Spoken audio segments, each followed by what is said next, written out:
श्रीरामचन्द्रं शरणं प्रपद्ये मनोजवं मारुततुल्यवेगं जितेन्द्रियं बुद्धिमतां वरिष्ठं वातात्मजं वानरयूथमुख्यं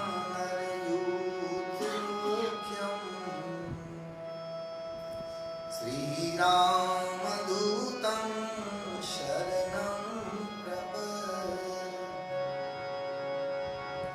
करारविन्देन पादारविन्दं मुखारविन्दे विनिवेशयन्तं वटस्य पात्रस्य कूटेशयानं बालं मुकुन्दं मनसा स्मरामि श्रीकृष्ण गोविन्द हरे मुरारी हे नाथ नारायण वासुदेव जिह्वे पिब स्वामृतमेतदेव गोविन्द दामोदर माधवे गोविन्द दामोदर माधवे।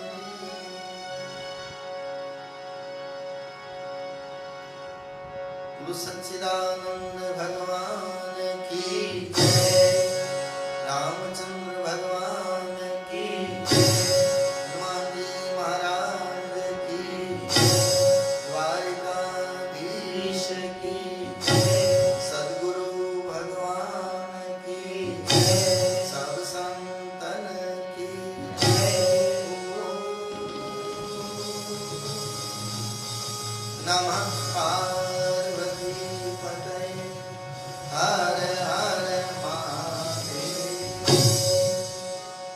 जय जय श्री राम, जय जय श्री राम, जय जय श्री राम।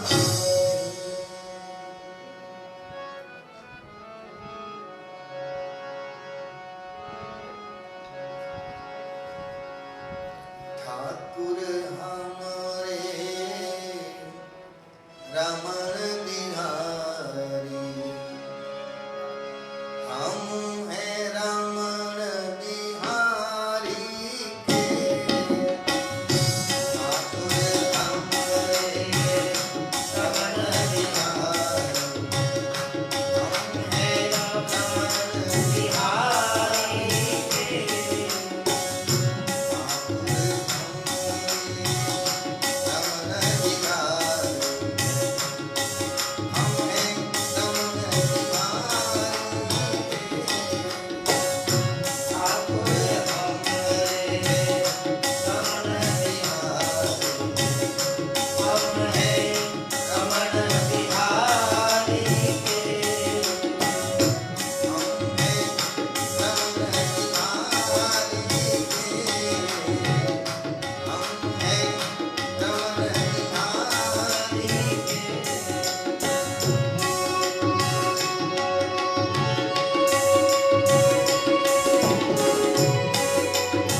सच्चिदानंद रूपाय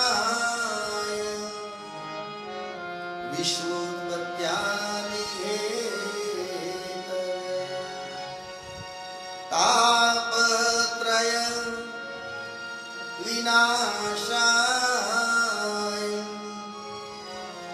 श्री कृष्णाय वयं नमः। श्री कृष्णाय वयं नमः। यं प्रव्रजन्त मनोपेतं एतत्कृत्यं द्वैपायनो विरहकातर आजुहाव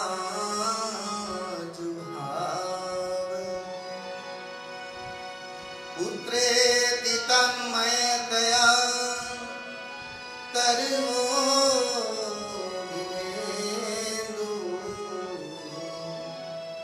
स्तं सर्वभूत हृदयं मुनिमानतोऽस्मि।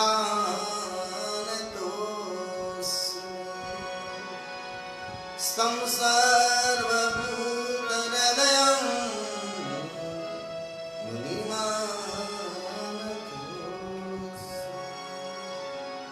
कृष्णदेव जी महाराज की जय। भागवत महापुराण की जय। पुरुषोत्तम भगवान की जय।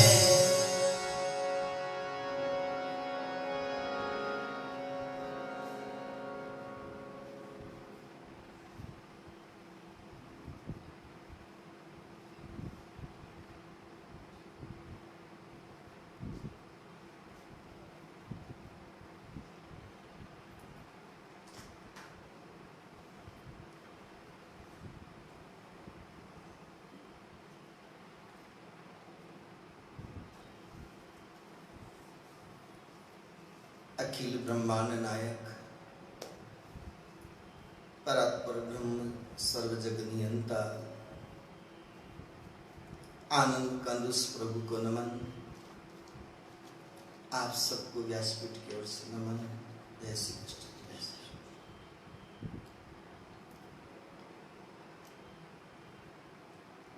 विज्ञान की इस तकनीक के माध्यम से और भी हमारे जो प्रभु प्रेमी भक्त लोग अपने अपने स्थान पर बैठकर जो कथा श्रवण कर रहे हैं, सभी को हमारी तरफ से नमन। और इस पावन मास में हम बैठकर इन महापुरुषों के कहे हुए वचनों का थोड़ा हम श्रवण और उसका अनुसरण, उसका हम कुछ श्रवण करके और जीवन में उतारने का। परमात्मा के गुण अनंत हैं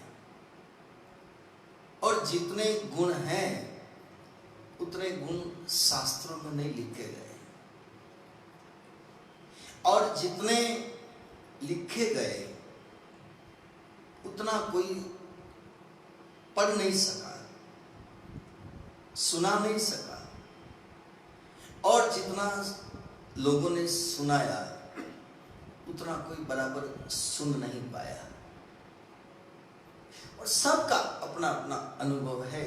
हम 2.5-3 घंटे के कार्यक्रम में, आप इस टाइमिंग आप नोट कर लीजिएगा, हम इस 3 घंटे में 180 मिनट होते हैं करीब, लेकिन हम कितने मिनट कथा से बाहर चले जाते हैं मन से। हम शास्त्र के निकट, परमात्मा के निकट, कहीं कहीं शरीर, स्थूल शरीर पड़ा रहेगा, लेकिन ये मन इतना चंचल है, इतना चंचल है, वो भाग भाग कर जाएगा, फिर आखिर वहीं आएगा जहां हमारा शरीर होगा। इसलिए मन को कहा बच्चे की तरह। बच्चे को मन की अनुकूल चीज दे दो तो वो थोड़ा बैठ जाएगा, लेकिन बच्चे का स्वभाव है वो थोड़ी देर बैठेगा, कभी पांव ऊंचा करेगा, कभी नीचे करेगा, कभी किधर देखेगा, कभी किधर देखेगा। क्यों? मन और बच्चा दोनों समान है। मन चंचल। इसलिए अर्जुन ने भगवान कृष्ण से यही कहा, हे गोविंद, मैं दिशाओं को बांध सकता हूं लेकिन इस मन को नहीं बांध सकता। कैसे काबू करें इस मन को? तो भगवान ने जवाब भी बहुत प्यारा दिया, भगवत गीता का प्रमाण है। अभ्यास और वैराग्य से दो चीज जीवन में आवश्यक है। अभ्यास और वैराग्य से ये मन थोड़ा काबू में आ सकता है। अभ्यास करना पड़ेगा। मन तो जाएगा, मन तो कोशिश करेगा, लेकिन कभी कभी मन के आगे हम हार जाते हैं। मन नहीं करता है, लेकिन कभी कभी वो काम हम मन के विपरीत काम हम कर लेते हैं। मन खींच के ले जाता है और हम उसके पीछे पीछे चले जाते हैं। कभी वो मन ऊंचा चढ़ा देता है, कभी वो मन नीचे गिरा देता है। ये मन की प्रवृत्ति है। आप और हम बैठ करके थोड़ा मैं भी मेरा स्वाध्याय करूं, आप भी अपना स्वाध्याय करें। यहाँ कोई उपदेश नहीं है, यहाँ कोई ज्ञान नहीं बांटना है। हम जो बात है इन महापुरुषों की हम आपके बीच में बांट रहे हैं प्रसाद के रूप में। तो मन जाएगा, दिखेगा नहीं। हम बैठे रहते हैं आंख बंद करके, लेकिन मन बहुत उठापटक करता है। मन को चाहिए। इसलिए कथा में कभी थोड़ा हास्य भी, थोड़ा प्रसंग एक लिमिट में आ जाता है, कभी संगीत का भी थोड़ा बीच में आ जाता है, कभी थोड़ी घर गृहस्थी की बात आ जाती है, थोड़ी दुनियादारी की बात। 3 घंटे तक बैठना बड़ा मुश्किल है, क्योंकि जीवन कई धाराओं में चल रहा है, एक धारा में नहीं चल रहा है। कई परिस्थितियों के बीच में हमारा जीवन चल रहा है। तो कभी वहां की बात हमारे मन में आ गई, कभी वहां का वो पॉइंट हमारे मन में आ गया। तो इसी बहाने विविधता के कारण मन थोड़ा स्थिर हो जाता है, लेकिन फिर भागेगा। मन तो शास्त्रकार कहते हैं ना, मन तो दूध की तरह है। जैसे कटोरी में से भी दूध गिर सकता है, गिलास में से भी गिर सकता है, लीटर में से भी गिर सकता है, बोतल में रखो तो गिरते डुल सकता है। लेकिन इस मन को धीरे धीरे निधिध्यासन के द्वारा, अभ्यास के द्वारा इसको थोड़ा स्थिर करना पड़ता है। और वही आपका अपना सबका अनुभव है। मैं तो थोड़े देशी बातें, साधारण बातें थोड़ी ज्यादा कथा में कहता हूँ, जो मुझे दिखने में आ जाती है। सबके घर में दूध वाला सवेरे दूध देता है, तब आप देखो दूध कभी थोड़ा सा आपका 1.5 लीटर 2 लीटर नापने के बाद थोड़ा सा 2-3 वो भर के और डालता है। लेकिन वही दूध गर्म करने के बाद जामुन डाल के जब वो जम जाए, स्थिर हो गया, उसके बाद उसके आगे की प्रक्रिया है मक्खन। उसके आगे की प्रक्रिया है उसको तपाकर उसका घी बनाना, और उसके आगे की प्रक्रिया है दीपक जलना। कभी दूध के अंदर डुबो करके हम दीपक नहीं जला सकते। उसी दूध में मक्खन छिपा हुआ है, उसी दूध में घी छिपा हुआ है, लेकिन फिर भी बिना जतन, बिना साधन, बिना तपस्या कभी उसमें से मक्खन घी निकल नहीं सकता। और वो मक्खन नहीं निकल सकता, घी नहीं बन सकता, तो दीपक नहीं जल सकता, और दीपक नहीं जल सकता तो उजाला नहीं हो सकता। हम संसारी लोग, अधिकांश लोग दूध की तरह है, दूध की तरह है। कोई आगे की यात्रा करना ही नहीं चाहता, बस खाया पिया दूध पिया, बस मामला पूरा हो गया। लेकिन कोई कोई उसको मन को स्थिर करता है, दही की तरह जम जाना, जमा देना, चंचल वृत्ति को थोड़ा स्थिर कर देना। आज मैं बैठने के बाद जो कुछ आ रहा है निवेदन कर रहा हूँ। चलना तो हमें भागवत की ओर है, लेकिन इस मन की प्रवृत्ति को जो आया है तो मैं थोड़ा, क्योंकि स्थिति हम सब की है, थोड़ा स्थिर हो जाए, थोड़ा जम जाए, फिर आप कटोरे को हिलाओ, आपका जमा हुआ दही इतना नहीं हिलेगा, क्योंकि एक स्टेज ऊपर चला गया। और ये दही की तरह मैंने कल परसों भी बात निवेदन किया था, याद करिएगा। अर्जुन का जो चंचल मन था, विषाद युक्त मन था, अपने धनुष को छोड़कर रथ के पीछे के भाग में बैठ गया। मुझे युद्ध नहीं करना, मैं इनको मारूं, इनकी हत्या करूं, राज प्राप्त करूं, मुझे नहीं चाहिए। डिप्रेशन में आ गया। आप भगवत गीता का जो प्रकरण पढ़ेंगे, डिप्रेशन में आज आदमी आता है, आज अर्जुन नहीं है, लेकिन डिप्रेशन में आए अर्जुन, लेकिन समाधान करते करते मन स्थिर हुआ है। आखिर 18वें अध्याय कहने पड़ा, स्थितो अस्मि, मैं स्थित हो गया, मैं थोड़ा ठहर गया। गद संदेह करिष्ये वचनं तव, अब आप गोविंद आप कहो मैं करूं। और फिर भगवान ने कहा दिया, बस यही करना, तुझे युद्ध करना। और आगे युद्ध प्रारंभ किया। तो ये मन की स्थिति है, थोड़ा चंचल वृत्ति को रोकना। और ये चंचल वृत्ति रोकती है मन के अनुकूल, इसको कोई वस्तु मिल जाए, और वो वस्तु जब मिल जाती है तो मन थोड़ी देर ठहर जाता है। इसलिए सुखदेव जी ने इतने नाना प्रकार की कथाएं कहकर, मैंने तो देखा कि कहीं ऐसा न हो राजन 7वें दिन तुम्हारी मृत्यु होने वाली है, कहीं ऐसा ना हो कि तुम्हारा मन मेरी यहाँ कथा से दूर चला जाए, और दूर चला गया तो भी मेरी जिम्मेदारी नहीं है। और अर्जुन हमारे परीक्षित जी को यही कहा, राजन तुम्हारे जहां जहां तुम्हारी मन की वृत्तियां हैं उनको खींच करके लाओ और एक जगह स्थिर करो। पूरा प्रकरण आप इनको देखोगे, ये मन को खींच कर लाना, मन को जाएगा लेकिन फिर पकड़ के लाना। कभी कभी बच्चा भागने की कोशिश करता है, हम हाथ पकड़ के खींचते हैं उसको। कभी कभी हमारे घर में कोई पशु हो, गाय हो, बैल हो, कुत्ता हो, जो भी हो, तो आप देखना वो भागने की कोशिश करता है, लेकिन मालिक सांकल पकड़े उसके पीछे पीछे जाता है, उसको रोकता है। लेकिन कभी हमने ये नहीं सोचा हमारा मन भी इस पशुता की तरह जा रहा है, भाग रहा है, भाग रहा है। इसलिए हमारे महापुरुष लोगों ने कहा,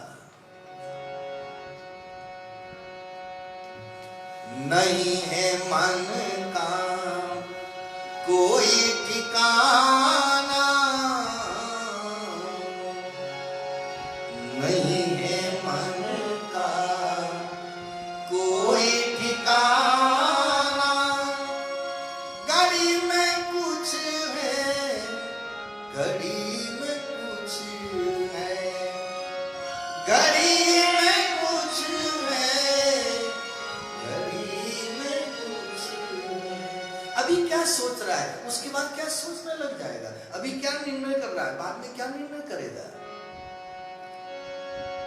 घड़ी में कुछ है, घड़ी में कुछ है, घड़ी में कुछ है, घड़ी में कुछ है। लेकिन सब लोग बड़ी प्यारी बात कर रहे हैं, कभी न धोखे में इसके आना, कभी न धोखे में इसके आना, घड़ी में कुछ है, घड़ी में कुछ है, घड़ी में कुछ है, घड़ी में कुछ है। बहुत प्यारी पंक्ति आगे की, कभी तो ये मन गगन पे चढ़ता,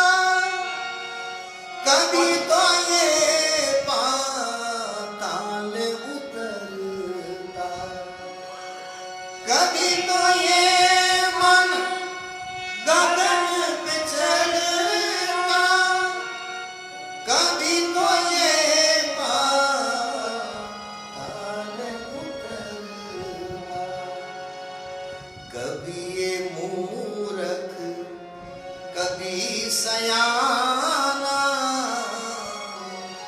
कभी मूर्ख कभी सयाना, घड़ी में कुछ है, घड़ी में कुछ है, घड़ी में कुछ है, घड़ी में कुछ है, घड़ी में कुछ है, घड़ी में कुछ है, घड़ी में कुछ है, कभी न धोखे में इसके आना, कभी न धोखे में इसके आना, घड़ी में कुछ है, घड़ी में कुछ है,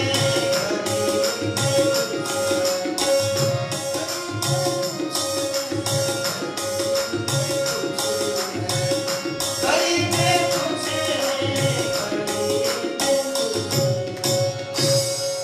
कभी क्या है, कभी क्या है, मन से ही बंधन, मन से ही मुक्ति, मन एवं मनुष्याणाम कारण बंध मोक्ष। जब विषयों में मन चला जाता है तो बंधन में आ जाता है, और जब वैराग में चला जाता है तो बंधन से मुक्त हो जाता है। कभी मन इधर जाता है, कभी मन इधर जाता है। बहुत चर्चाएं हुई है अध्यात्म में की, लेकिन हम अपने मन को काबू करने में कभी कभी असमर्थ हो जाते हैं। शास्त्र एक तरफ रह जाते हैं, ज्ञान की बातें एक तरफ रह जाती है, सत्संग की बातें एक तरफ रह जाती है। कभी मूर्ख बन जाता है, कभी सयाना बन जाता है। इसलिए कभी कभी हमारे बच्चे को नहीं कहते तू बहुत शैतान है, बहुत मस्ती करता है, कभी, और वही बच्चा कभी कभी कितना शाना होकर बैठ जाता है, तब उनको लाड़ करते, प्यार करते, प्यारा बच्चा, राजा बेटा, कितना प्यारा बच्चा। ये बच्चा नहीं, इसलिए भगवान ने सबको बेटा, पोता, दोहिता, ये घर में हमको सबको भगवान ने दिया है। लेकिन उसको देखकर कभी सोचना, बच्चा चंचलपना करे तो हमको अच्छा नहीं लगता, जब हमारा मन चंचलपना करे तो परमात्मा को अच्छा नहीं लगता है। वो भी सोचता है कि ये मन क्या करता है। मैं तुझे मन दिया है, तन तो छूट जाएगा, धन छूट जाएगा, मन तो जन्म जन्म साथ चलने वाली चीज है। हे राजन, तुम्हारा मन अगर कहीं भी दूसरी जगह लगाया तो तुम्हारी मुक्ति नहीं हो, मेरी जिम्मेदारी नहीं। पूरे भागवत का सार देखिएगा। हे राजन, किसी को अलर्ट करने की कहां जरूरत थी। हे राजन, हे परीक्षित, मतलब मन को ठिकाने रखना, मन को स्थिर रखना। कथा में मन ठीक रहता है, कई बातें याद आ जाती, मन थोड़ा इधर उधर डिस्टर्ब हो जाता है तो जो कहना चाहते वो भूल जाते हैं। ये मन का स्वभाव है। मन पानी की तरह है, जिधर बाहर ढलान मिलेगा उधर ही भागेगा। इस मन को ऊपर उठाने के लिए कोई मोटर की जरूरत है। इस पानी को चढ़ाने के लिए जैसे मोटर की जरूरत होती है, वो कितने राउंड मोटर लेती है तब पानी ऊपर फेंकती है। ऐसे मन कितना एक जगह मंत्र के द्वारा, नाम के द्वारा, जब एक जगह उसको इतनी बार घुमाते हैं तब मन थोड़ा ऊपर ऊर्ध्व गति करता है। इतना जल्दी मन ऊपर नहीं चढ़ता। एक चक्कर खा ले, मोटर बंद हो जाए, एक चक्कर खा ले, थोड़ी लाइट चले, 2 चक्कर खाए, पानी ऊपर नहीं चढ़ेगा। उसको तो लगातार करंट देना पड़ेगा, लगातार उसकी मोटर घुमाना पड़ेगा। और जैसे लाइट बंद, आया नीचे, ऐसे हमारे जीवन में सत्संग बंद, ज्ञान बंद, चिंतन बंद, सब मन वापस आया धरा। बिल्कुल ये मन की स्थिति है। बिल्कुल मैं दिल से बात कर रहा हूं आपके बीच में। मैं कोई वेदांत की, बड़ी ज्ञान की बात नहीं कर रहा हूं। हम सब के मन की स्थिति है। एक चौपाई में गोस्वामी जी ने कहा, प्रमाण वहां से लीजिए, अटेस्टेड वहां से करिएगा। मन करी विषय, करी कहते हाथी को, मन करी विषय, मन रूपी हाथी, अनल बन जरई, अनल कहते अग्नि को, बन कहते जंगल को। जब जंगल में आग लगे चारों तरफ और मन जैसे हाथी आग से बहुत व्याकुल हो जाए, दुखी हो जाए, परेशान हो जाए, कष्ट पाए, तो उसको जलन इतनी सताती है, लेकिन वो सुखी कब होता है? जब कोई तालाब, कोई पौंड, कोई छोटा मोटी ऐसा भरा हुआ कोई मिल जाए और उसमें गिर जाए, तो चारों तरफ भले ही आग लगे, वो हाथी उसमें आग से, तपन से बच जाता है। फिर उसको अग्नि जंगल की जला नहीं सकती। उसमें एक ही उपाय है कि सरोवर में गिर जाए।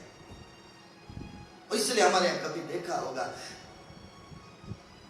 एकदम कभी जलन हो जाए तो हम कोई बर्नॉल लगाते हैं, कोई क्या लगाते हैं, या कोई पानी में भी ठंडा करते हैं, जलन कम करने के लिए। मुझे याद आते हैं, मैं इधर कोटा की तरफ, कोटा बारां की तरफ कथा करने गया, तो एक मैंने देखा, मुझे बहुत वो लगा, एक मैंने कभी देखा भी नहीं ऐसा व्यक्ति, करीब 32-33 साल की उम्र होगी उसकी। ये आपका हमारा जो शरीर है, ऐसा उसके एक भी रोम नहीं, एक भी बाल नहीं, एक भी छिद्र नहीं, पूरे शरीर के ऊपर बिल्कुल जैसे हमारे गाल होते हैं, ऐसी पूरी चमड़ी, हाथ की, पांव की, माथे में बाल नहीं, कुछ भी बाल नहीं, बिल्कुल ऐसी चमड़ी, छिद्र नहीं। और मैं उनके घर गया, मैंने उस बच्चे को देखा, उनके बेटे को, मैंने कहा ये कैसे रहते हैं ऐसी स्थिति?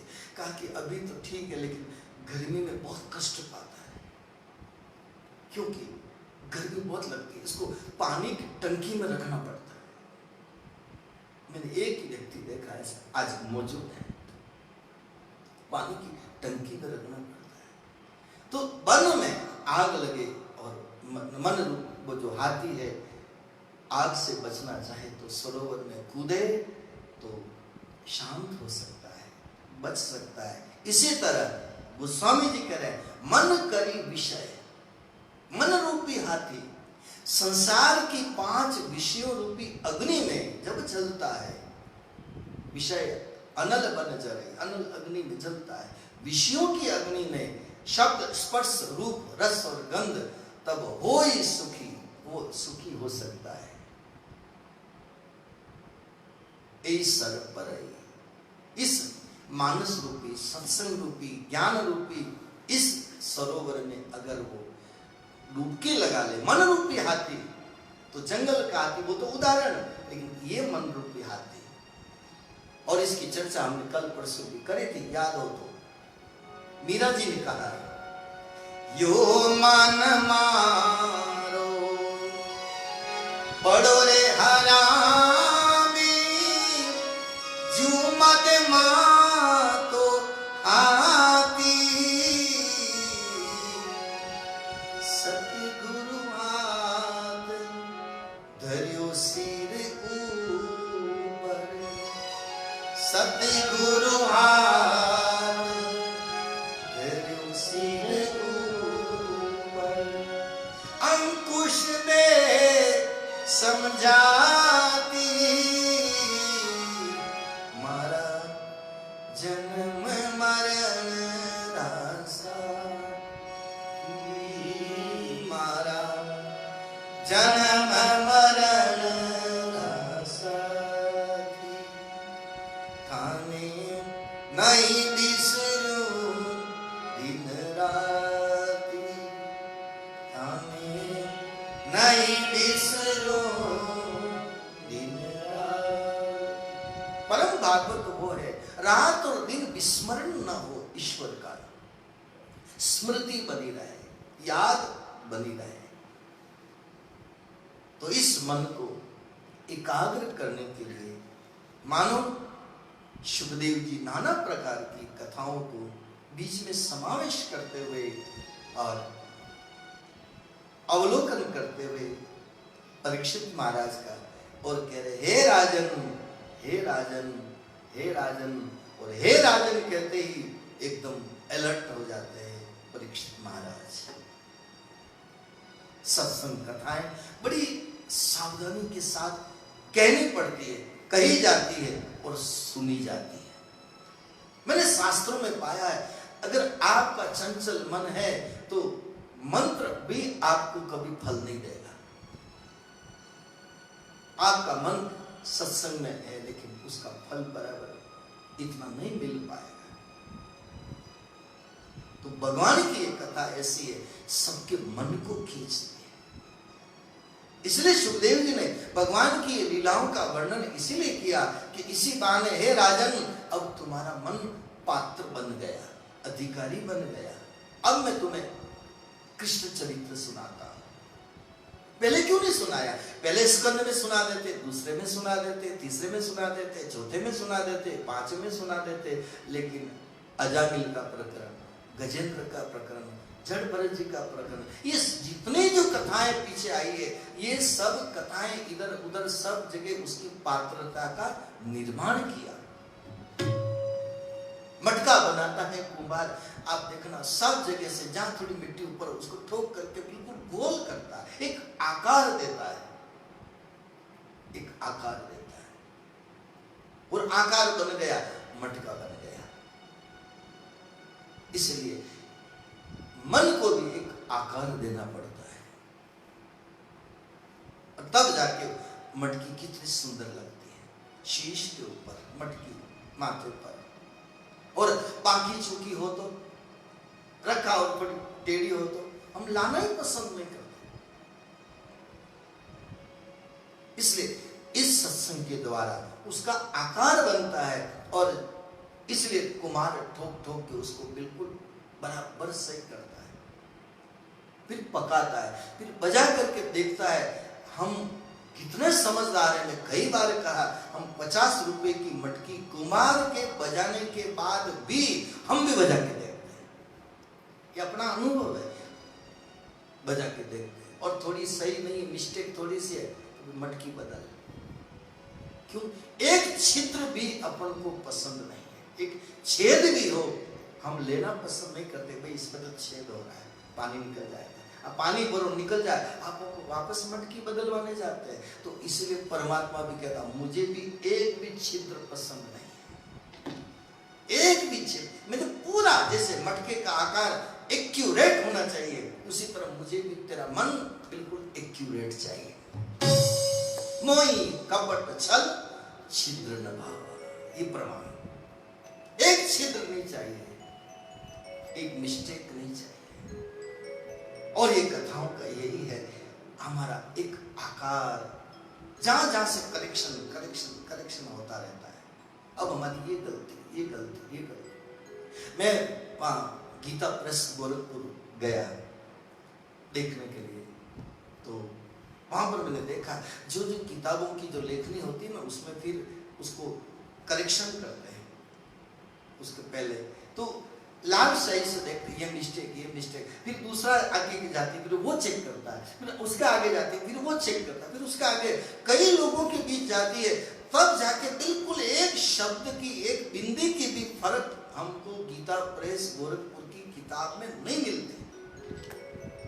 कितने जगह वो घूम करके गई, तब जाके उसका एक एक करेक्शन होगा। तो हम भी जगह जगह कथा में इसीलिए जाते हैं, थोड़ा करेक्शन वहां होवे, थोड़ा करेक्शन वहां होवे, थोड़ा करेक्शन वहां होवे, थोड़ा, और एक समय ऐसा आता है कि बिल्कुल करेक्ट हम उसको स्वीकार कर लेते हैं। वैसे परमात्मा भी हमें स्वीकार कर लेता है। ये है इसका पूरा जो, अब हम तो अवगुण के भंडार हैं, गलतियां। और मैं तो कई बार कथा में भी कहा कि बुराई है, ये अच्छा है, ये बुरा, हमने सुन लिया अथवा तो अनुभव किया, अब हम जानते हैं ये बुरा है, ये अच्छा है, ये बुरा है, फिर भी हम उस बुराई को छोड़ नहीं सकते। कारण क्या है? मन जानता है, हम भी जानते हैं ये बुरी चीज है, फिर भी नहीं छूटती है, छोड़ नहीं पाते। हम कुछ मजबूर हैं, दूसरों से नहीं, हमारे स्वभाव से ही मजबूर है, इसलिए छोड़ नहीं पाते। तो मन को एक जगह स्थिर करने के लिए ये कथाओं का ऐसा चलन चला है। महापुरुष लोगों ने इन कथाओं का वाचन किया, श्रवण किया, इसी बहाने थोड़ा मन, और 1 घंटा आधा घंटा जितना भी मन जितना शांति से श्रवण करेगा तो उसको आनंद की एक अनुभूति होगी, और वो आनंद की जो अनुभूति है वही परमात्मा का दर्शन है। एक घड़ी आदि में पुण्याद तुलसी संगत साधु की हरे कोटि अपराध। वो आनंद मिलता है, वो क्षण, वो पल। फिर सोचते हम कथा में क्यों जाते हैं, अरे और सुने। एक आधा घंटा बैठे थे ना, इतना आनंद आया, और जाए। एक तलब लगती है और हरि रस को पिए और इसका रस स्वादन करें। एक भजन की पंक्ति है, रहती हवस ये दिल में, भर के जाम पिए। हरि रस का प्याला, मैं शराब की बात नहीं कर रहा हूं, हवस यानी बार और इच्छा। रहती हवस ये दिल में, भर के जाम पिए, भर के जाम पिए। लेकिन इनकार तुम न करना, इकरार कर चुके हम। इनकार तुम न करना, इकरार कर चुके हम। इनकार तुम न करना, इकरार कर चुके हम। इनकार तुम न करना, इकरार कर चुके हम। ऐसी पिलाई साकी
कब तक रहे दुहाती, अरमान को छुपे। तो ऐसी पिलाई साकी कुर्बान हो चुके हैं। सदगुरु ने, दाता ने ऐसा जाम पिलाया, ऐसा जाम पिलाया, अब तो होश ही नहीं रहा। और एक ऐसी मस्तानी चाल में आदमी झूमता हुआ चलता है। इसलिए कथाओं में आप देखना, रसिक लोग, जो प्रेमी लोग, जो भक्त लोग होते हैं, वो कथा में बैठे बैठे झूमते हैं। एक बार शराब के नशे में आदमी झूमता है, लेकिन एक कथा सत्संग में आदमी झूमता है। वो भी झूमना है, ये भी झूमना है। वो शराब पीकर नाली में गिरता है, ये वो प्रेम का वो प्याला पीकर भगवान के चरणों में गिरता है। गिरता वो भी है, गिरता ये भी है, लेकिन वो नाली में गिरता है, ये भगवान के चरणों में गिरता है। तो बार बार इच्छा होती है। और इसका प्रमाण है भागवत में, मुँह रहो रसिका भूई भावुका। बार बार पिए, ऐसा ये फल है, ऐसा ही रस है भागवत का। पिबत भागवतम रसमालयम, मुहुर हो रसिका भुवि भावुका। प्रमाण लीजिएगा, पढ़ लीजिएगा, बार बार पीने की इच्छा होती है। और रामचरितमानस में कहो तो, बार बार वर मांगऊं हर्ष देव श्रीरंग, पद सरोज अनपायनी, भक्ति सदा सत्संग। शिव जी मांग करते हैं, मैं बार बार मैं आपसे यही मांगता हूं, मुझे रस मिले। तो कृष्ण कथा ऐसा ये रस है, सबके मन को खींचता है। कर्षति इति कृष्ण। इसलिए हमने कल कृष्ण जन्म का उत्सव मनाया। ऐसा आनंद, और कहा है नंद के आनंद भयो। शब्द क्या है, आप गौर करिएगा। नंद के आनंद भयो, जय कन्हैया लाल की, जय कन्हैया लाल की। नंद के आनंद भयो, और दूसरी जगह कहीं आनंद नहीं हुआ, नंद के ही क्यों हुआ? इसका मतलब क्या है? जो मैंने पाया है, नंद का अर्थ है नंद ददाति इति नंद, जो दूसरों को आनंद दे उसका नाम नंद। यशोदा, यशोदा के घर क्यों आए कि यशो ददाति इति यशोदा, जो दूसरों को यश दे, काम खुद करे और यश दूसरों को दे, उसको कहते हैं यशोदा। हर शब्द के, भागवत के एक एक शब्द के बहुत ऊंचे अर्थ है इनके। हमने कह दिया नंद जसोदा के घर कृष्ण आया, नंद के आनंद भयो, खूब हमने आनंद उत्सव मनाया। अच्छा है, मनाना चाहिए, लेकिन क्या नंद और यशोदा के घर आया, वो गोकुल में आया, वो नंद बाबा के आया, तो हमारे घर नहीं आ सकता? तो क्या हम नंद नहीं बन सकते? क्या हम यशोदा नहीं बन सकते? आ सकता है, लेकिन हम यशोदा नहीं है, हम नंद नहीं है। हम तो दूसरों को आनंद देने वाले नहीं है, दूसरों को सताने वाले हैं। हम दूसरों को कष्ट देने वाले, हम दूसरों को पीड़ा देने वाले। अब दूसरों को पीड़ा देंगे तो हमारे यहाँ आनंद कैसे हो सकता है? दूसरों को दुख देने वाला, दूसरों को लूटने वाला, दूसरों को सताने वाला, वो कभी आनंद प्राप्त नहीं कर सकता। कभी नहीं, कभी नहीं, कभी नहीं। भागवत कह रही है, जो सबको आनंद दे, जिसको जिससे मिलकर के मन को प्रसन्नता मिले। आनंद आ गया, कभी बातचीत करो, कभी मिलो, कभी वार्तालाप करो, और ऐसा आज तो आप मिल गए, आनंद आ गया। ये है नंद, ये आपके मिलने से सामने वाला प्रसन्न हो गया। मैं तो केवल इन शब्दों की थोड़ी व्याख्या कर रहा हूं, बाकी तो कृष्ण चरित्र आप लीलाओं में सब देखा है, जानते हैं।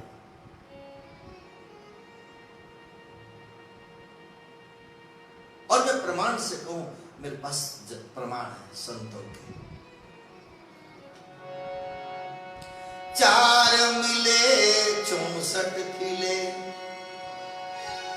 चार कौन? दो हमारे नेत्र, दो सामने वाले के। चार मिले 64 खिले। 64 का मतलब 32 दांत हमारे और 32 दांत सामने वाले के। आहा, पधारो पधारो पधारो, कितना मन प्रसन्न हुआ। इससे मिलान कर लीजिए नंद से। मैं आपको ये तो मेरे पास जो जो मोती मिले आपके बीच में रख रहा हूं। 4 मिले 64 किले, 32 दांत हमारे और 32 दांत सामने वाले के। और आगे 4 मिले 64 खिले और 20 रहे कल जोड़। 10 उंगलियां हमारी 10 सामने वाले की, कितनी हो गई? 20 रहे कल जोड़। हरिजन से हरिजन मिले, प्रेमी से प्रेमी मिले, भक्त से भक्त मिले। हरिजन यानी भगवान का जन, दो जब मिलते हैं तब नाचे 7 करोड़, नाचे 7 करोड़। 3.5 ये जो रोम है, ये हमारे पूरे शरीर में 3.5 करोड़ रोम है। ये जो बाल है, रोम पुलकित हो जाए। और ये मानस में कई प्रमाण है, इसके प्रमाण है, ये पुलकित हो जाए। तो 3.5 करोड़ हमारे और 3.5 करोड़ सामने वाले के, तो कितने हो गए? 7 करोड़। तो नाचे 7 करोड़, रोम रोम नृत्य करने लग जाए, नृत्य करने लग जाए। आज तो आनंद आ गया, आज आप मिल गए। हो क्या कहना, क्या कहना। ये खुशी जिससे मिल जाए वो नंद है। ये जीवन के एक एक प्रसंग जो मुझे जो लग रहे हैं, बिल्कुल सरलीकरण के साथ और ऐसे आनंद के साथ हम हरि से जुड़ने का प्रयास करें। कोई सत्संग में जाए, कोई कथा में जाए, कोई दर्शन को जाए, कोई वृंदावन जाए, कोई द्वारिका जाए, जहां जिसका मन जाए और मन इतना आनंदित हो जाए। और मानस का प्रमाण अयोध्या कांड का है। मन गुण गावत पुलक शरीरा, मेरे गुण गाते गाते शरीर पुलकित हो जाए। मन गुण गावत पुलक शरीरा और गद गद गिरा नयन बहनीरा। गद गद गिरा, वाणी गदगद हो जाए, वाणी अवरुद्ध हो जाए, बोलते बोलते आदमी का गला भर जाए और आंखों से अश्रुपात होने लग जाए। कितना, और उस वक्त का जो आनंद है, वो आनंद वो ही जान सकता है जो जिससे मिलता है। कभी सेना में और कहीं दूर बेटा नौकरी करता हो और बहुत ऐसी स्थिति हो और वो बेटा जब आ जाए मुसीबत का सामना करते करते और मां को गले लगे, पिता को गले लगे, तब उस पिता को क्या सुख मिलता है, उस मां को क्या सुख मिलता है, उस बेटे को क्या मिलता है। मेरी मां मिल गई, आज मेरा पिता मिल गया। आंखों से अश्रुपात, ये स्थिति है नंद की। मैं क्या परिभाषा करूं, बिल्कुल सब जीवन से जुड़ी हुई बातें। और पुराण का एक अर्थ यही है, लिखा हुआ भले पुराण की बातें हो, पुराना हो, लेकिन नवीन से नवीन समस्याओं का जवाब दे, उसका नाम है पुराण। वो श्लोक मुझे याद नहीं है, पुरातनपि, जो पुराने से पुराने लिखे गए, कब लिखे गए, लेकिन आज के समय में हमारी समस्याओं का जवाब दे। हरदम जो वर्तमान रहे, उसी को शास्त्र कहते हैं, उसी को ग्रंथ कहते हैं। मैं तो फिर कहूं ये ग्रंथ है। ग्रंथ क्यों कहते हैं? ग्रंथ और एक होती ग्रंथि, आप पढ़े लिखे समझ जाएंगे। ग्रंथि ग्रंथि का मतलब होता है गांठ। हमारे शरीर में भी कई ग्रंथियां हैं और वो गांठ है जिसको ग्रंथि कहते हैं। और हमारे मन की जो ग्रंथियां हो, उस मन की ग्रंथि को खोले, ऑपरेशन करे, उसका नाम ग्रंथ। पेट की कोई गांठ को निकाले, वो तो सर्जन डॉक्टर है, वो तो कोई शल्य चिकित्सा करने वाले डॉक्टर है जो ऑपरेशन करके पेट को चीर कर अंदर की गांठ को निकाले। लेकिन ये तो मन की गांठों का ऑपरेशन करता है।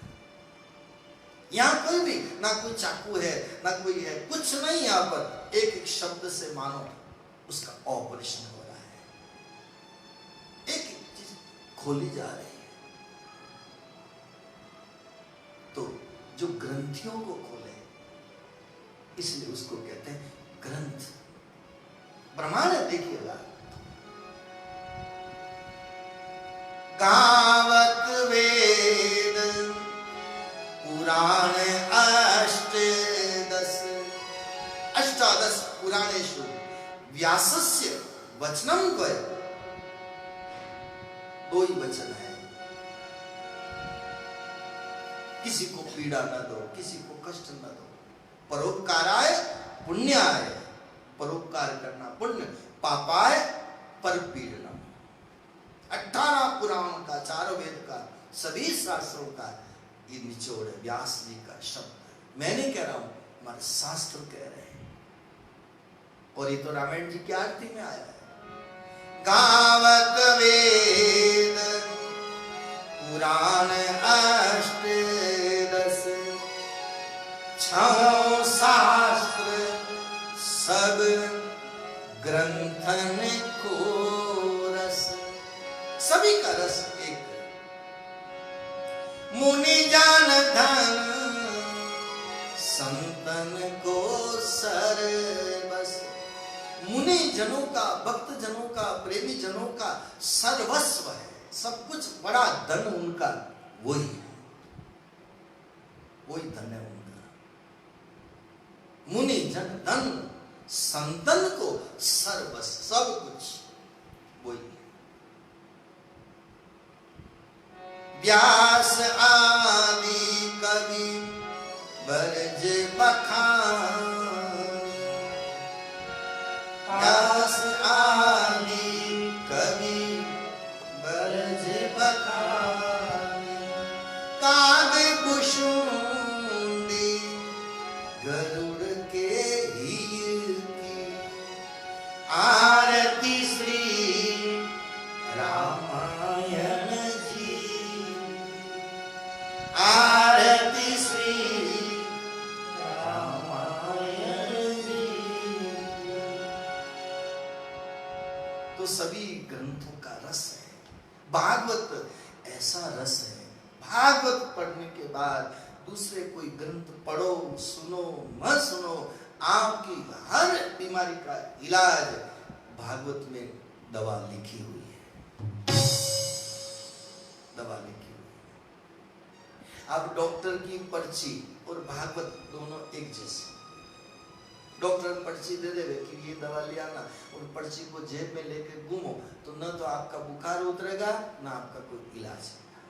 अब पोथी को लेके घूमते फिरो, कुछ भी होने वाला नहीं। उसके निर्देश के अनुसार जैसे मेडिकल स्टोर से दवा लानी पड़ती है और उसको सेवन करनी पड़ती है, तब जाकर के तबीयत ठीक होती है, वैसे इनके सूत्रों को जीवन में धारण करना पड़ता है, तब जाके मन की गांठों का इलाज होता है। सदा सेव्या श्रीमद् भागवती कथा।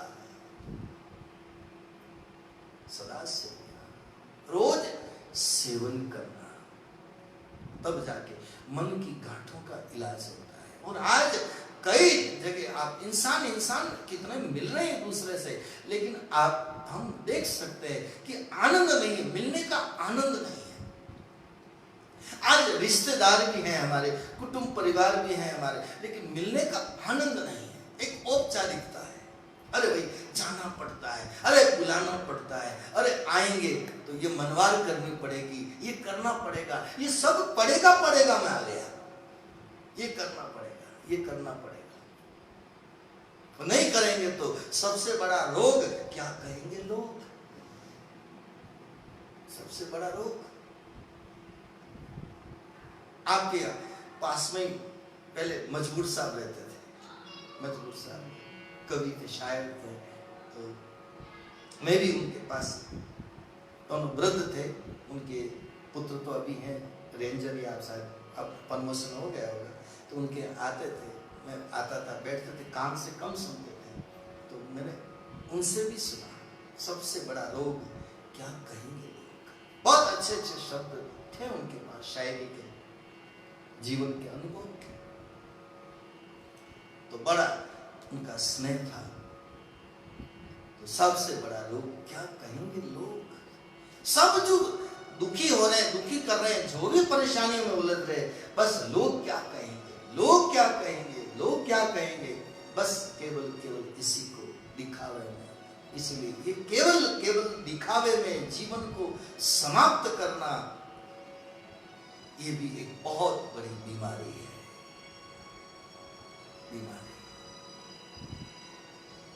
तो दिखाने के लिए केवल के औपचारिकता, मिलते हैं लेकिन अंदर खुशी नहीं है, आते हैं जाते हैं लेकिन वो खुशी नहीं है। क्यों नहीं है, क्यों नहीं है? क्यों अंदर गांठें हैं, अंदर ग्रंथियां हैं। पता नहीं किसी की उन्नति की, किसी की तारीफ की, किसी के अच्छे बच्चों की एजुकेशन हो, अच्छी नौकरी हो, अच्छा कारोबार हो, तो कई प्रकार की बीमारियों से वो लोग ग्रसित होते हैं। आपके घर भी आएंगे तो देखेंगे, अरे मकान बहुत अच्छा बनाया, ऊपर से तारीफ करेंगे, लेकिन अंदर से कई तरह की बातें सोचेंगे। आप कोई भी चीज के बारे में देखो, अपने लोगों को खुशी कम होती है, पता नहीं क्यों ये बीमारियां होती है, तो आनंद नहीं आता, और परमात्मा फिर उनके घर में कैसे प्रकट हो। नंद के आनंद भयो, यानी नंद जो दूसरों को आनंद देगा, उसी के घर आनंद रूपी ईश्वर प्रकट होगा। इसलिए मैं कुछ बात आपको इसे जोड़कर निवेदन कर रहा हूं। नंद के आनंद भयो, भयो यानी हुआ, आनंद हुआ। यशोदा जो दूसरों को यश दे, कभी आगे आकर के कि यश की कामना न करे, उसका नाम यशोदा। और मैंने तो कल परसों भी आपसे शायद कहा था कि आप बड़ों का आदर करो, सम्मान करो और उनकी सेवा करो, तो यश को अपने आप मिलेगा। चत्वारि तस्य वर्धन्ते आयुर्विद्या यशोबलम।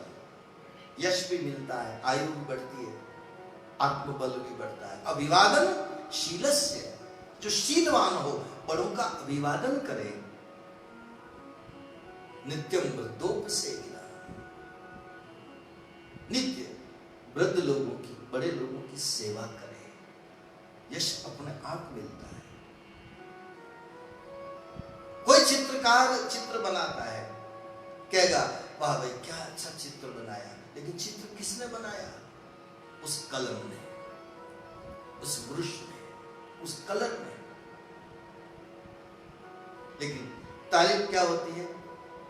अरे कितना सुंदर बनाया। हाँ, उसका सहयोग है, लेकिन मूल में वो कलम है, मूल में वो कलम है, उसके द्वारा बना।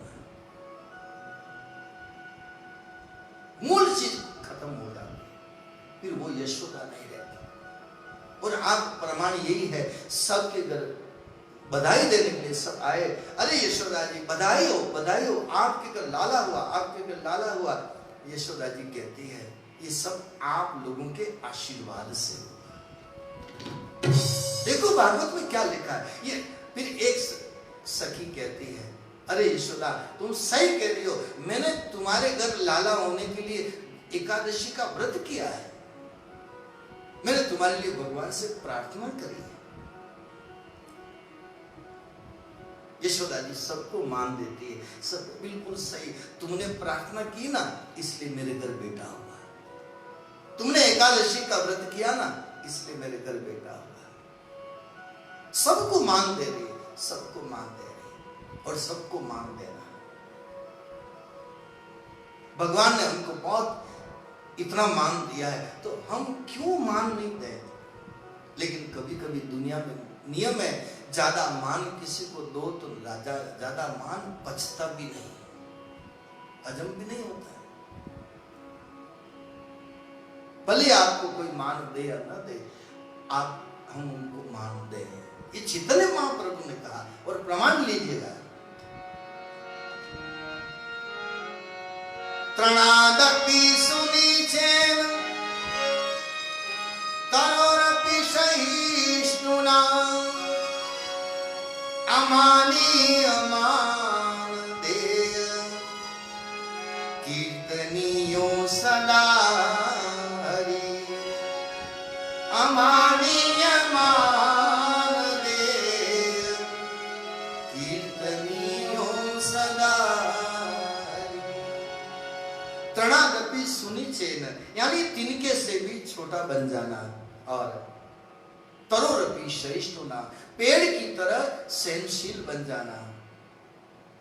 अमानीय मान दे, जो आपको भले मान न दे फिर भी हम उनको मान दे। कीर्तनियो सदा हरि, रोज हरि का कीर्तन करना। तो ये है यशोदा जी का भाव कि मान देना। और सब आते हैं, कोई झूला झुलाती है लाला को और सब गाती है। जसोदा जायो ललना वेदन में सुन आई। जसोदा जायो ललना वेदन में सुन आई। जसोदा जायो ललना वेदन में सुन आई। जसोदा जायो सब गाइएगा।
अरे मैया तेरा लाला बहुत सुंदर है, बहुत सुंदर है, बहुत सुंदर है।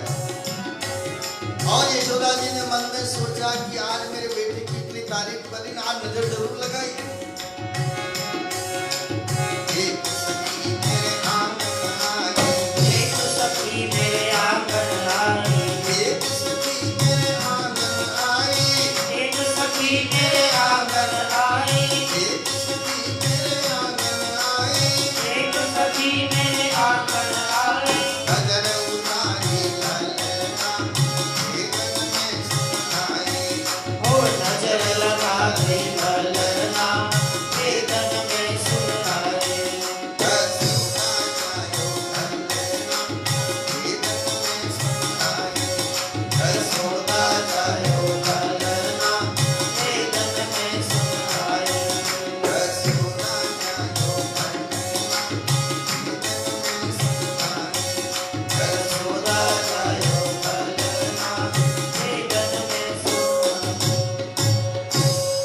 इतनी गोपियां आती है, सब तारीफ करती है, अरे मैया तेरा लाला बहुत सुंदर है, तेरा लाला बहुत सुंदर है। यशोदा जी सबके जाने के बाद राई लेती है, लून लेती है, 3.5 मिर्चा लेती है और बेटे की नजर उतारती है। और ये तो नजर उतारना कई लोगों को आता है। अब कोई लोग कहते हैं नजर का कोई ऐसा कुछ नहीं होता, लेकिन मैं तो इसको मानता हूँ। आप लोग कोई मानो ना मानो, अपनी मर्जी की बात है, लेकिन इसका भी असर होता है। सबकी नजर भी नहीं लगती। पता नहीं ऐसे कौन लोग होते हैं जिनकी नजर लगती है। मैंने तो ये देखा कि जिनके मन में कलुषिता बहुत होती है, मन में गंदगी बहुत होती है, विचार शुद्ध नहीं होते, मन में कई प्रकार के ऐसे सोच विचार के कारण उनकी नजर लग सकती है। मैंने तो बचपन में ऐसा सुना था कि कभी कभी नजर के कारण पत्थर फट जाता है, ऐसा भी होता है। तो राई लोन उतारे मैया, जाने के बाद राई लोन नमक उतारती है और नजर उतारती है। राई लोन उतारे मैया, राई लोन उतारे मैया, नजर उतारी ललना, वेदन में सुन आई। नजर उतारी ललना, वेदन में सुन आई। जसोदा जायो ललना, वेदन में सुन आई। जसोदा जायो ललना, वेदन में सुन आई। और गोपी आती कहती, माँ तेरा बड़ा भाग्य है, ऐसा लाल तूने जाया है, ऐसा लाल तूने जाया है। आती यशोदा जी ने खूब लुटाया, खूब लुटाया। और ऐसा लिखा है, माल खजाना हीरे मोती दोनों हाथ लुटाया, क्योंकि नंद जी के अंगना में बज रही आज पधारी। नंद बाबा ने कई गायों का दान किया है, यशोदा जी ने खूब दिया है। एक बहू को एक गले का हार मिला और हार उसको दिया, और ऐसा मैंने सुना कि वो घर गई, सासू ने पूछा कि बहू आज बड़ी मुस्कुराती हुई, बड़ी खुश नजर आ रही है, क्या हुआ आज? कहा कि सासू जी मैं क्या कहूँ, आज मैं नंदरानी के पास गई तो नंदरानी ने मेरे को इतना महंगा हार दिया। हार? इतना महंगा हार? मैं नंदरानी को जानती हूँ, इतना महंगा हार वो ऐसे नहीं दे सकती। आज सब क्या अनोखी बात हो गई? कहा कि आज उनके घर लाला हुआ ना, इसलिए ऐसा हार दिया। तब सासू भी बड़ी समझदार थी, बड़ी अनुभवी थी, उसने कहा कि बेटा तो सबके घर में होता है, उसके बेटा हो गया, और ऐसा कौन सा अनोखा बेटा हो गया जो इतना महंगा हार दे दिया। और आज बेटे तो कई घरों में होते हैं, कोई लड्डू भी नहीं देता, कोई मिठाई का टुकड़ा नहीं देता, और ऐसा हार दे दिया। तो कहा कि नहीं, बेटा हुआ इसलिए बांटे, तो इसमें मेरा भी नंबर आ गया, मैं भी लेके आई। कहा कि ऐसा कौन सा बेटा हुआ तूने देखा? तो कहा यहाँ पर बहू ने कहा कि नहीं देखा तो नहीं। और उस हार को छाती से लगा दे। और बड़ा उसके प्रति बहुत सुंदर हार मिल गया, मुझे मिल गया, मुझे मिल गया। सासू ने कहा हार मिल गया, लेकिन उस बच्चे को देखा कि नहीं देखा? कि बच्चे को तो नहीं देखा, तो जा बच्चे को देख के आया, ऐसा कौन सा बच्चा हो गया। और वापस जब वो बहू आई और आकर के वो हार हाथ में उसके हाथ में पकड़ रखा और पालने में सोए हुए कन्हैया को देखा, अंगूठा चूस रहा। हरारविंदे पादारविंदम मुखारविंदे विनिवेशयन्तम वटस्य पत्रस्य कुटेशयानम बालम मुकंदम मनसा स्मरामि। उस कन्हैया को जब अंगूठा चूसते हुए देखा और छवि को आंखों में बसा ली उस गोपी ने, और वो छवि आंखों से देखी तो उसका जो हार की तरफ जो आसक्ति थी वो उधर कृष्ण की तरफ लग गई। लगातार टकटकी लगाकर देखती रही, देखती रही, देखती रही। यशोदा जी ने कहा लगातार देख रही, क्या मेरे लाला को नजर लगाएगी? नहीं माता जी, ऐसी बात नहीं। आपने हार दिया ना, ये हार को मैंने लिया, बहुत खुश हुई, लेकिन मेरे सासू जी के कहने से मैं वापस आई और आज आपके इस लाला को पलने में सोए हुए देखा ना, तो अब तो ऐसा लगता है मैया इस हार को मिले कि क्या करूं। मैं एक विनती करती हूं, भले हार वापस ले ले, लेकिन मैं जब कभी तुम्हारे इस लाला को देखने आऊं ना, तो तुम मना मत करना, देखने की छूट देना। कारण कि एक भगवान कृष्ण की जो छवि ही इतनी सुंदर है।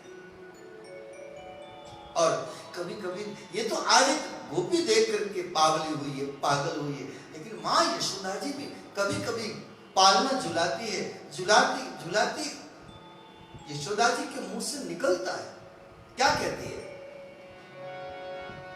छगन मगन मेरे लाल को आजा निंदिया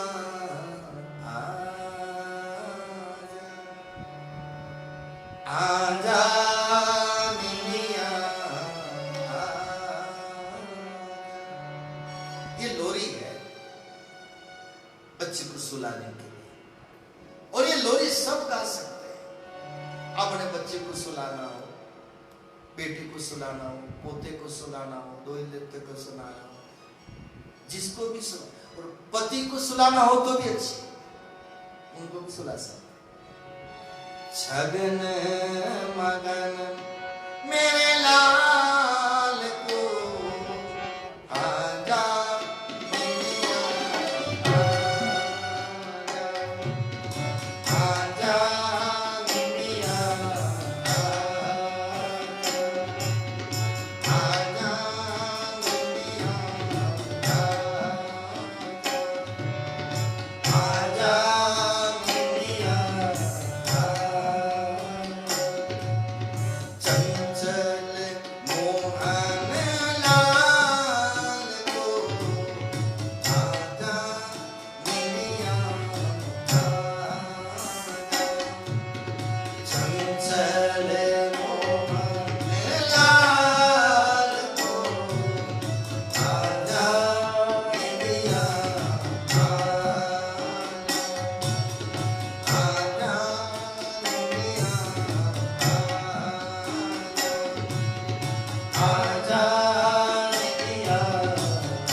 जब तक पूजा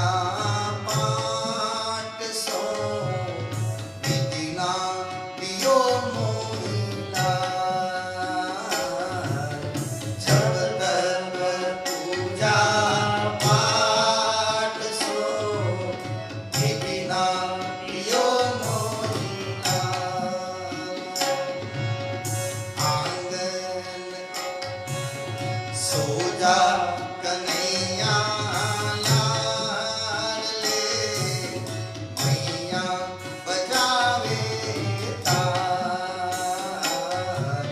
सो जा कन्हैया लाल ले, मैया बजावे तार। कैसे सुलाऊं लाल को, कैसे सुलाऊं लाल को, धीरे धीरे लोरी का जगन मगन, जगन मगन, जगन मगन। मेरे लाल को आजा दुनिया, आजा आजा निया आजा आजा दुनिया, आजा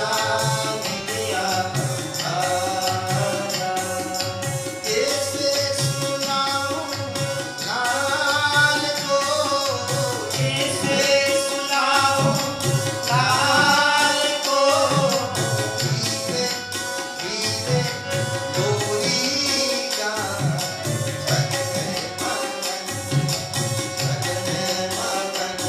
मेरे लाल को आजा दुनिया, आजा निया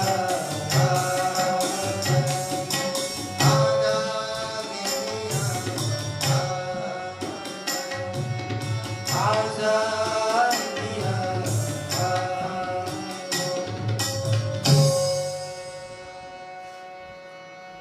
तो ऐसे वो लोरी गाते हैं। और ये लोरी हम जब गाते हैं ना, तो कई लोगों को झपकी लगने भी लग जाती है। ये मेरा अनुभव है, आपको ऐसे भी लग जाएगी।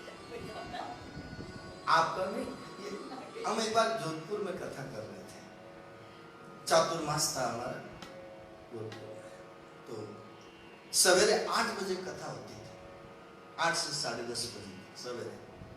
11 बजे तो फिर सब लोग अपने काम धंधे चले जाते हैं। तो सुबह 8 बजे तो सवेरे सवेरे ऐसा कोई आया प्रकरण, तो हमने ये लोरी गाई। तो बिल्कुल हकीकत कह रहा हूँ, मेरा ये अनुभव है। मैंने देखा पूरा सब करीब करीब कई लोग, अरे मैंने कहा तो गड़बड़ हो गई। उसके बाद मैंने कम कर दिया इसको गाना। मैंने कहा खतरा बढ़ जाता है। और कई लोगों को झपकियां लगने लगी। लोरी ही ऐसे, लोरी ऐसे लाला को जब सुलाते हैं तब ऐसे लोरियां आज के समय में माताएं कहां गाती है? बच्चे तो सबके घर में है, भगवान के दिए हुए, लेकिन लोरी किसी को नहीं आती है। जो कोई ऐसे गा रहे, झूला रहे। छवि को देखती हुई यशोदा जी अपने आप बलिहारी जाती है। सोवे कन्हैया पालने, यहाँ की है छवि अबीराम। सोवे कन्हैया पालने, यहाँ की है छवि अबीराम। आंगन की शोभा मेरो मनमोहन घनश्याम। आंगन की शोभा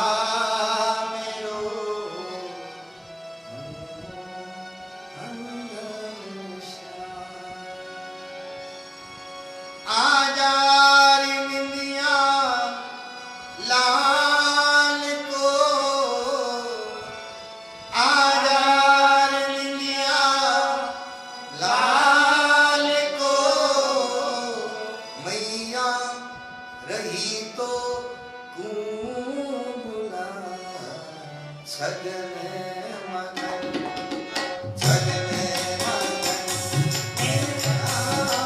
को आजाद दिया आजाद दिया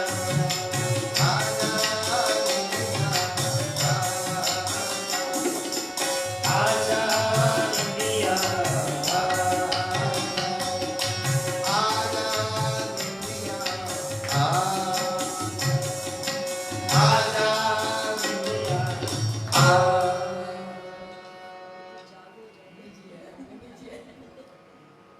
कुछ एहसास तो हुआ ना, कुछ नहीं हुआ तो अच्छी बात हो गया तो और अच्छी बात है। और मैं तो भाई कहता हूँ, सबको कहता हूँ, आपको घर में नींद नहीं आ रही, टेबलेट लेनी पड़े, हमारी कथा में आओ, खूब नींद निकाल।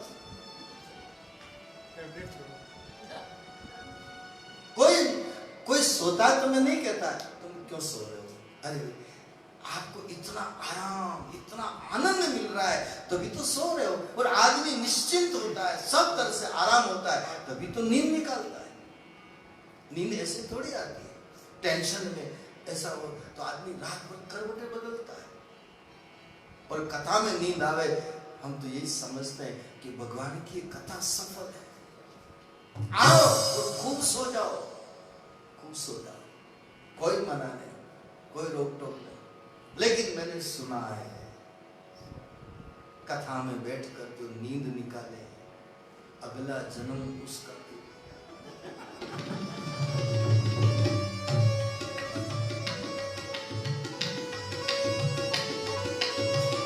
मैंने सुना है भैया। ज्यादा बजाओगे तो कोई निकल के नहीं आएगा। सो सांप का ऐसा मिलता है, ऐसा किसी ने कहा। और कहते हैं कि पास में बैठा हुआ व्यक्ति उसको नहीं जगावे तो उसका अगला जन्म वो डुगडुगी वाला, मजा मजा। तो सो जाओ, कोई टेंशन नहीं, नींद निकालो, हमको कोई टेंशन नहीं। ये सब आपकी जिम्मेदारी, आपके ऊपर, हमारी तरफ से पूरी छूट है। मदारी बनो आप जानो, सांप बनो आप जानो, अब बने नहीं बने, लेकिन किसी ने कहा इसलिए मैं भी आपसे कह रहा हूं। तो सजगता, सावधानी, इसलिए बीच बीच में थोड़ा आ जाता है। तो कन्हैया को सुलाने के लिए यशोदा जी लोरी गाती है। यहाँ की है छवि अभिराम, अभिराम, इसलिए प्रमाण है रामचरित मानस का लोकाभिराम, हमारे राम रक्षा स्तोत्र। लोकाभिराम रणरंगधीरम राजीव नेत्रम रघुवंशनाथ कारुण्य रूपम करुणाकरंतम श्री रामचंद्रम शरणम प्रपद्ये। लोकाभिराम, यहाँ की छवि अभिराम, अभिराम, बहुत सुंदर हमारे लाला की छवि है। तो मैं किन किन शब्दों में आपसे वर्णन करूं, निवेदन करूं, सबके मन को खींच ले, वो कृष्ण है। और अब आइए पूतना, पूतना का आगमन। शिव जी का भी आगमन होता है, शिव जी भी आते हैं दर्शन करने के लिए। यानी बताना चाहते हैं कि पूतना आई लेकिन शिव जी भी आए। और शिव जी क्यों आए? जब राम अवतार हुआ तब शंकर भगवान राम के दर्शन करने के लिए आए, और कृष्ण अवतार हुआ तो कृष्ण के दर्शन करने के लिए शंकर भगवान आए। बताना चाहते हैं कि मेरे में और भगवान कृष्ण में कोई अंतर नहीं, मैं भी उतना ही, मैं वो मेरे इष्ट देव हैं, मैं उनका इष्ट हूं, हम दोनों एक ही है। लेकिन यशोदा जी बीच में दर्शन करने से मना कर देती है। मैं दर्शन नहीं कराऊं, मैं दर्शन नहीं कराऊं, बीच में मना कर दिया। और मानो